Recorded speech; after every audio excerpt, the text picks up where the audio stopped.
నా అన్ని సినిమాలు వేడివేడిగా ఉంటాయి.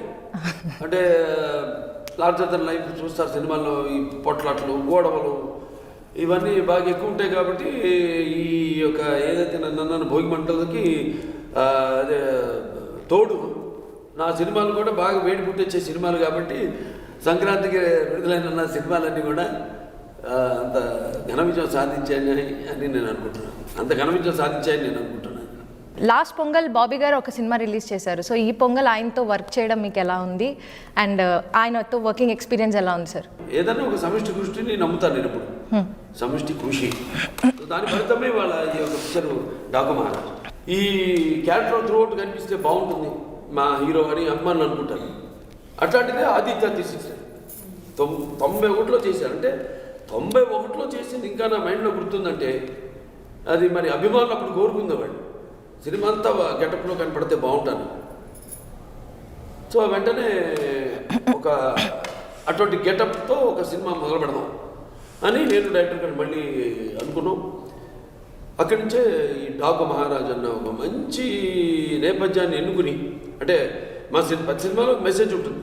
అఖండ అంటే దేవుడి జోలికి, అదే ప్రకృతి జోలికి వచ్చినా లేకపోతే పిల్లల జోలికి వచ్చినా ధర్మం జోలికి వచ్చినా దేవుడు సహించడు. ఒక సాచురేషన్ పాయింట్కి వచ్చాక దేవుడు ఒక అవతారం ఎత్తక తప్పదు. అది ప్రత్యక్షంగా కావచ్చు లేకపోతే పరోక్షంగా మనిషి రూపంలో కావచ్చు అన్న మెసేజ్ ఇచ్చాం. అలాగే వీరసింహారెడ్డి ఒక మంచి అన్న చెల్లెల రక్త సంబంధం నాన్నగారి, లేకపోతే నేనే చేసిన ముద్ర మాయ కావచ్చు. కాబట్టి మంచి మంచి ఫ్యాక్షన్ తీసుకున్నాం. మామూలు బ్యాక్గ్రౌండ్ కాకుండా ఎప్పుడు బ్యాక్గ్రౌండ్ కూడా మనకు ఫెచ్చింగ్గా ఉండాలి.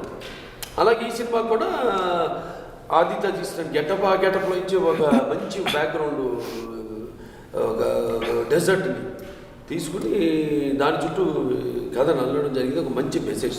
సార్ 100కు పైగా చిత్రాలు చేసిన మీరు డాకు మహారాజ్ అనే చిత్రంలో ఎంత వైవిధ్యంగా కనబడబోతున్నారు?